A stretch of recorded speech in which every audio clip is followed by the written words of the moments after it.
Maître Alexandre Alquier, avocat fiscaliste. Bonjour. Bonjour. Merci d'être avec nous. Alors, avec vous, nous allons évoquer la flambée des taxes foncières. Votre commentaire? Alors, en fait, on est un petit peu pris dans un chassé-croisé qui n'était pas forcément prévu par les autorités, puisque on a une réforme en fait, de la valeur foncière qui a été décidée en 2019, qui n'est pas encore complètement en vigueur, mais où les services de l'État ont commencé à mettre en œuvre un certain nombre de choses, et ce qui arrive à des situations un peu étonnantes dont on pourra parler. Mais indépendamment de ça, on a un contexte économique qui a été rappelé dans votre sujet juste avant, où on a en fait une inflation qui est reportée sur les taxes foncières, puisque forcément on a une inflation générale, et donc les collectivités locales qui sont financées en très grande partie par la taxe foncière, sont obligées, en fait, pour suivre le fonctionnement, d'augmenter cet impôt. Mais c'est pour compenser la disparition de la taxe d'habitation ? Alors, il y a plusieurs choses. Effectivement, il y a une partie pour compenser la disparition de la taxe d'habitation, mais il y a aussi une dotation que donnait l'État aux collectivités qu'elle ne donne plus. Et donc, les collectivités n'ont plus énormément de ressources. Elles ont la CFE, qui est la cotisation foncière des entreprises, la CVAE qui va disparaître, puisque ça a été annoncé à la rentrée du MEDEF il y a une dizaine de jours par Bruno Le Maire, qui nous a expliqué que la programmation de la CVAE, a priori, la disparition devait continuer. Et donc les collectivités locales sans taxe d'habitation se retrouvent un petit peu coincées avec la taxe foncière pour faire fonctionner les collectivités, tout simplement. Alors on parle de taxe foncière qui flambe. Une de nos téléspectatrices nous a transmis sa taxe foncière. On va regarder ensemble le document. 2022, un peu plus de 800 euros, 872 exactement. Et cette année, on vous laisse découvrir le prix, le montant, 53 704 euros. Eh oui. Alors en fait, si vous voulez, il se passe un phénomène conjoncturel qui n'a probablement pas été complètement anticipé. Vous avez en fait cette loi qui a été prise en 2019. C'est pas une erreur des impôts là? Alors il y a probablement une erreur d'assiette en fait, mais qui est due justement à un phénomène un petit peu particulier. C'est que quand on sait comment fonctionne la taxe foncière, c'est un vieux système, la taxe foncière, qui est un impôt où on a en général assez peu de contentieux. On peut discuter le montant de sa taxe foncière avec les impôts, mais c'est assis sur une valeur locative cadastrale. D'accord. Et cette valeur locative cadastrale, elle a été fixée en 1970. Ce qui fait que, par exemple, dans une commune comme Saint-Paul, vous avez un taux de taxe foncière qui est de 41%, ce qui est énorme, mais en fait, ramené sur une valeur de 1970, on arrive, pour cette dame en question, à une imposition de l'ordre de 897 euros en 2022, puisque son assiette de taxe foncière était celle de la valeur du bien en 1970.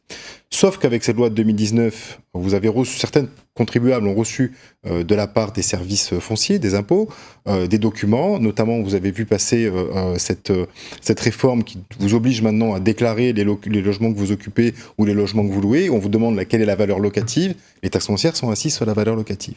Cette dame a reçu un formulaire en 2022. Elle loue le bien, donc elle a dit voilà, je loue le bien pour tant. Et le service de la publicité foncière a réactualisé la valeur locative, ce qui est normal. Elle a été un bon contribuable. Donc elle ne peut pas contester son montant. Alors si, elle peut contester, parce qu'on se retrouve dans un chassé-croisé, puisqu'on a une valeur locative qui existe aujourd'hui, qui correspond, on va dire, peut-être à la réalité, mais avec un taux qui est appliqué pour des valeurs qui sont normalement de 1970, ce qui fait qu'elle paye 41% de la valeur de son bien, alors qu'elle ne devrait pas payer ce taux-là. La collectivité n'a pas prévu de taux. Et vous avez plusieurs dossiers et on commence à avoir de nombreux dossiers, effectivement, qui sont dans cette mécanique-là, puisque vous avez deux types de personnes. Vous avez des gens qui ont reçu des formulaires, je ne vais pas passer les détails techniques, qui ont répondu à ce formulaire et qui donc sont taxés sur la base de la réalité de ce que ça vaut aujourd'hui, et d'autres moins vertueux qui n'ont pas répondu, qui constituent la grande majorité, et qui, eux, ne sont pas taxés sur la valeur actuelle. Annette est avec nous ce midi. Bonjour. Oui, bonjour. Bonjour madame, votre question pour Maître Alquier. Alors, je ne sais pas si ça correspond à ce que vous demandez aujourd'hui, mais voilà, j'ai acheté une maison il y a 2 ans sur Sainte-Clotilde, et je suis à la retraite et je me retrouve à payer 4 200 euros de taxes foncières.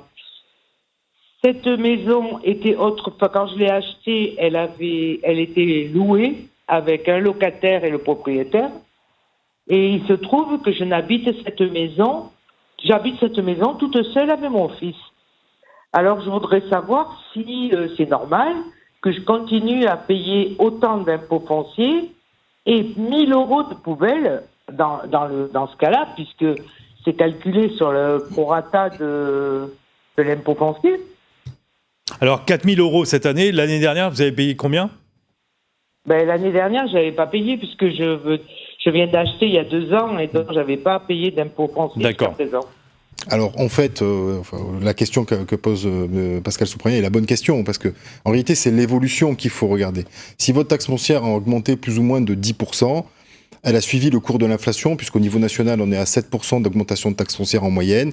Donc si vous étiez, mettons, à 3 600 € l'année dernière, quand vous avez acheté, puisque c'est marqué dans votre acte notarié naturellement, puisque vous avez acheté de l'ancien propriétaire et le notaire a renseigné le montant de la taxe foncière, si effectivement vous étiez sur une taxe foncière à 3 600 € ou 3 500 € et que vous êtes à 4 000 €, c'est normal.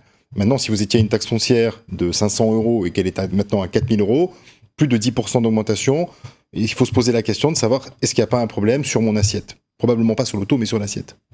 Serge de Sainte-Marie, bonjour monsieur. Bonjour. Oui. Serge de Sainte-Marie. Alors j'appelle pour au niveau d'une séparation. Ma conjointe me demande de payer la totalité des impôts. Quels sont mes droits? Alors ça, c'est une question très vaste parce que ça va dépendre en fait de comment vous étiez marié, est-ce que vous étiez propriétaire, pas propriétaire. Ce qu'il faut bien comprendre, c'est que la taxe foncière, elle est due en fonction du bien. D'accord. Donc si vous êtes indivisaire, par exemple, il n'y a pas de solidarité. Ça, il faut être très clair. Après, si vous êtes marié sous le régime de la communauté avec une imposition commune pour un bien commun, là, c'est un problème de communauté. Donc, monsieur va devoir payer. Ça dépend de sa situation. Si c'est un mariage avec séparation de biens, si c'est simplement une vie en commun, si c'est un bien indivis, si c'est un bien en SCI, il y a autant de réponses à cette question que de possibilités. Marie-Noël, oui, bonjour. Oui. Question. Si je paye les impôts, au niveau juridique, quels sont mes droits après, plus tard?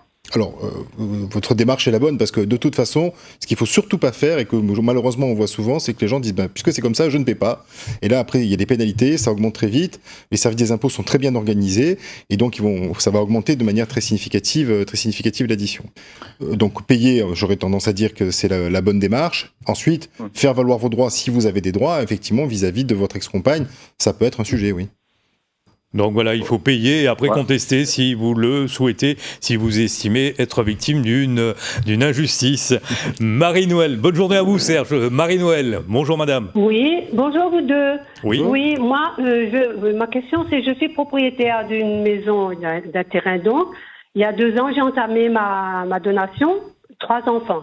Donc j'ai gardé une partie dont j'ai gardé l'usufruit parce que j'habite toujours là. Et les 2 petites parcelles données à mes 2 autres enfants, je n'ai pas gardé l'usufruit. Et là, on me réclame une taxe foncière pour tout le terrain depuis que je l'ai acheté il y a 40 ans, quoi, en gros. Alors, voilà. Déjà, ça, on peut pas vous réclamer la taxe foncière sur plus d'1 an, parce que c'est une prescription annuelle, c'est une exception du Code général des impôts. Donc, si on vous réclame un montant important, c'est certainement dû au cas que M. Soupronier a donné un exemple, c'est-à-dire qu'il y a une correction d'assiette qui n'a pas été anticipée par les collectivités, qui n'ont pas créé un taux assiette revue et un taux assiette 1970. En tout cas, c'est l'approche qu'on a aujourd'hui sur les premières analyses qu'on a. Donc, il est possible, effectivement, et ça, c'est un cas qu'on rencontre assez souvent, que l'administration n'ait pas tenu compte de la donation que vous ayez réalisée. Et donc là, il peut y avoir effectivement un sujet. Il faut creuser la question, vérifier avec les services des impôts, éventuellement un conseil, qu'est-ce qui a pu se passer et pourquoi ça n'a pas été pris en compte. D'accord. Parce qu'ils m'ont dit, j'ai fait les démarches, et ils m'ont dit que c'est comme ça, on garde depuis l'achat de ce terrain-là il y a 40 ans, on garde les mêmes conditions, c'est-à-dire que